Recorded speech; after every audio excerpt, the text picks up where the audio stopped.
क्या हो अगर मैं आपसे कहूं कि दुनिया के सबसे खतरनाक राज सदियों से हमारे ही बीच मौजूद हैं? आज के इस विश्लेषण में हम इतिहास के एक ऐसे रहस्य में गोता लगाने वाले हैं जिस पर से पर्दा उठाना खैर शायद कुछ लोगों के लिए खतरे से खाली नहीं। हम बात कर रहे हैं मौर्य सम्राट अशोक द्वारा बनाए गए एक ऐसे सीक्रेट ग्रुप की जिसे द 9 अननोन मेन यानी 9 अज्ञात पुरुष कहा जाता है। कहा जाता है कि ये लोग एक ऐसे साइंटिफिक नॉलेज के रक्षक हैं जो अगर गलत हाथों में पड़ जाए तो पूरी मानवता तबाह हो सकती है।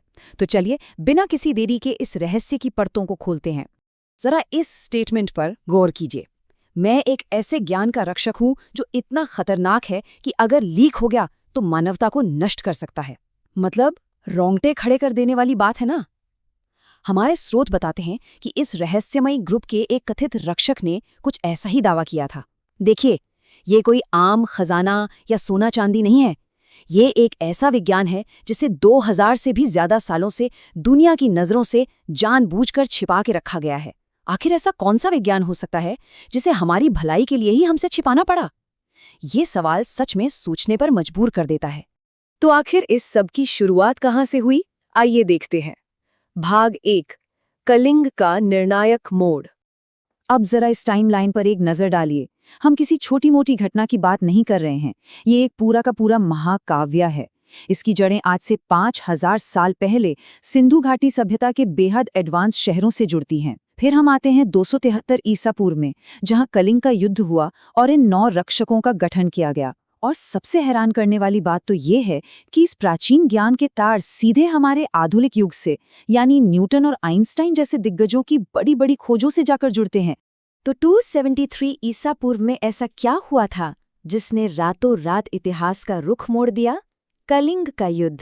इस युद्ध में इतना भयंकर नरसंहार हुआ था कि कहते हैं दया नदी का पानी लाखों लोगों के खून से बिल्कुल लाल हो गया था। इस भयानक तबाही और खून खराबे ने सम्राट अशोक को अंदर तक झकझोर दिया था। उन्होंने हमेशा के लिए अपनी तलवार रख दी और फैसला किया कि अब वो जमीन पर कब्जा नहीं करेंगे, बल्कि एक ऐसी शक्ति की रक्षा करेंगे जो तलवार से भी कहीं ज्यादा मारक और खतरनाक है। और वो शक्ति थी बेहद उन्नत वैज्ञानिक ज्ञान।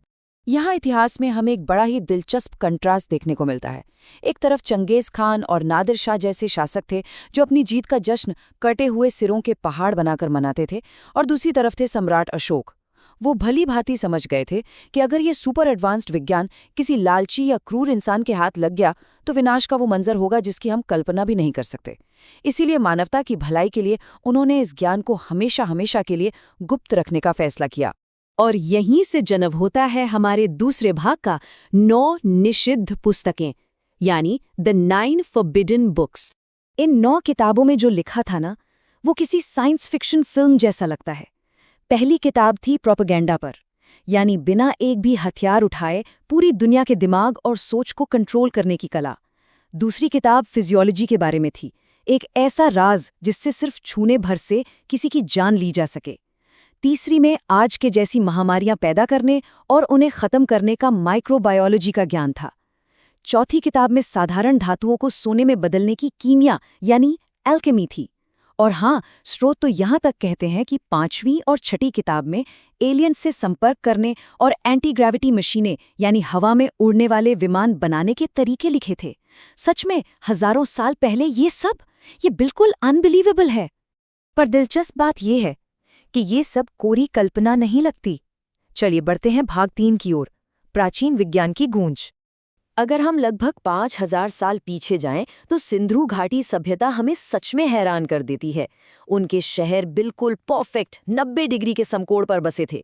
बिना किसी मॉडर्न मशीनरी के उनकी सारी ईंटें बिल्कुल एक ही परफेक्ट अनुपात में कैसे बनी थी?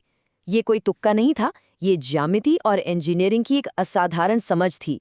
और यहाँ सबसे गौर करने वाली बात यह है कि ये जटिल ज्ञान सबके लिए नहीं था।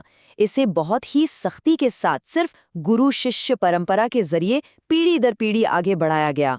मतलब सीक्रेट्स को सीक्रेट रखने की एक बहुत लंबी ऐतिहासिक परंपरा हमेशा से मौजूद रही है। और यही चीज हमें आज के समय में लाकर खड़ी कर देती है। भाग 4, एक स्थायी आधुनिक रहस्य।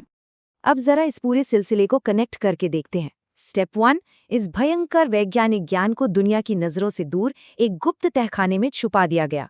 स्टेप 2, हजारों सालों के सफर में न जाने कितने बड़े बड़े साम्राज्य आए, अपनी पूरी ताकत के साथ फले फूले और फिर धूल में मिल गए, लेकिन वो 9 लोग और उनका रहस्य पर्दे के पीछे बिल्कुल महफूज रहा।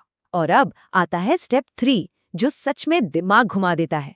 कई दावों और हमारे स्रोतों के मुताबिक सर आइजैक न्यूटन और एल्बर्ट आइंस्टीन जैसे दुनिया के सबसे शानदार दिमागों को भी कथित तौर पर इसी गुप्त ज्ञान के कुछ अंश या झलकियां मिल गई थीं। सोचिए, क्या हमारे मॉडर्न साइंस की सबसे बड़ी खोजें असल में उन्हीं पुरानी किताबों में पहले से ही लिखी हुई थी? तो इस पूरे विश्लेषण के बाद हम एक ऐसे सवाल पर आके रुकते हैं जो शायद हमें बहुत गहराई से सोचने पर मजबूर कर दे।